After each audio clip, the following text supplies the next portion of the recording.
So we'll cut this LED out. And we'll put a new one in. This is definitely why you want spares around, and also an example of how doing things properly can benefit you to a great degree.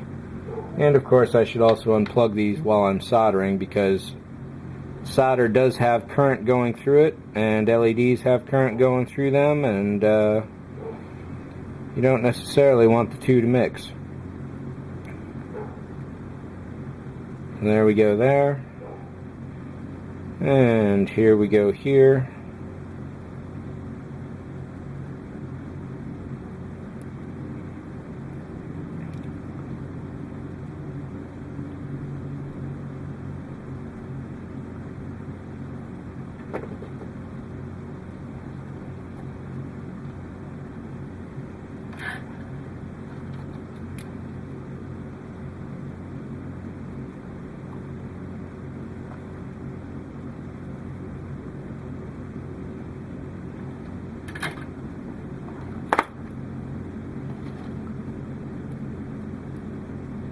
And we're back to working again. Nice and happy.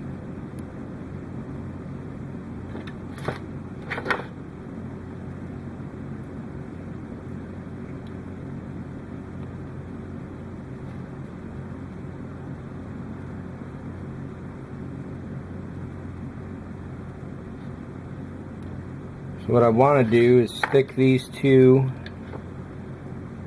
in here if it's possible. Let's take a look. So I want this guy up top, definitely. But I would like to have this guy aiming towards the bottom, if possible. So if I can get these two in the room simultaneously, there we go, without crossing wires on each other.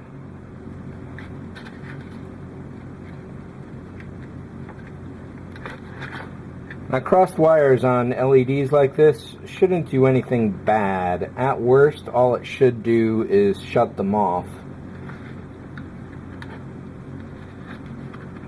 But if you were dealing with higher voltages and more expensive items, you definitely wouldn't want to be doing what I'm doing right now,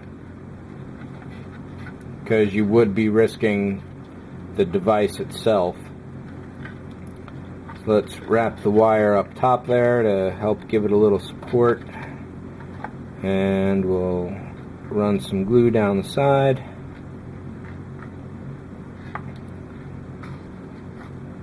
A little baking soda. That's a nice connection right there. So now we just got to work on the wiring connection. There's definitely a tight spot going on.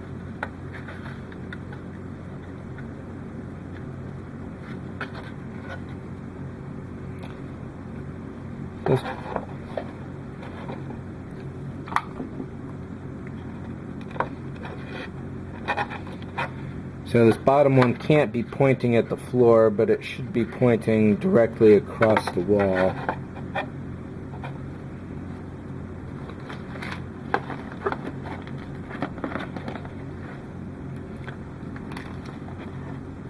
I think I like that.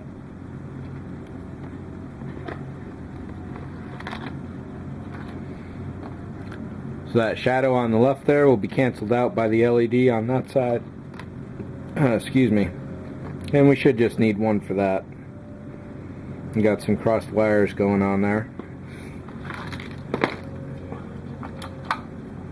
But the wire crossing was happening down here, not up here. So that's definitely important. This is definitely a tight mess inside here. Let me pull out a particular tool. I forget what these are called, but I've had this a while, and it's the first time it is proving useful to me. It's just basically a plastic stick with a little hook at the bottom if you need to wrap yourself around any wires, which I now find that I do. It's also got a little indentation at the top so you can push down on wires as well.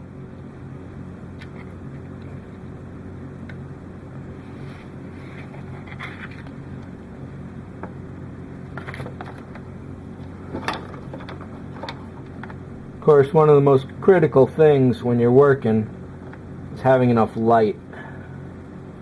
That's not necessarily light inside, but light above you, light around you, and light all over the place. I've got 150 watts on the table right now, and I could probably really go for 300 when I'm doing real close work.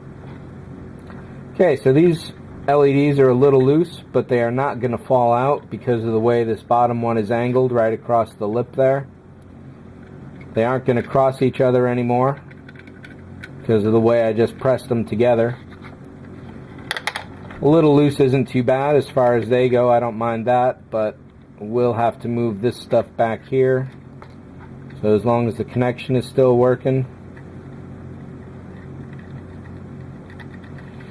And really what you want to do is give your stuff a good shake, so that's not shorting out at all.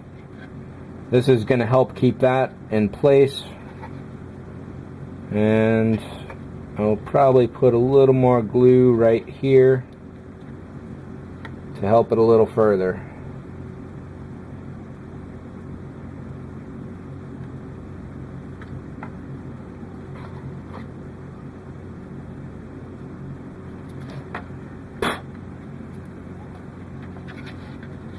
And there we go. So we got one more to wire up here, and let's see how that looks.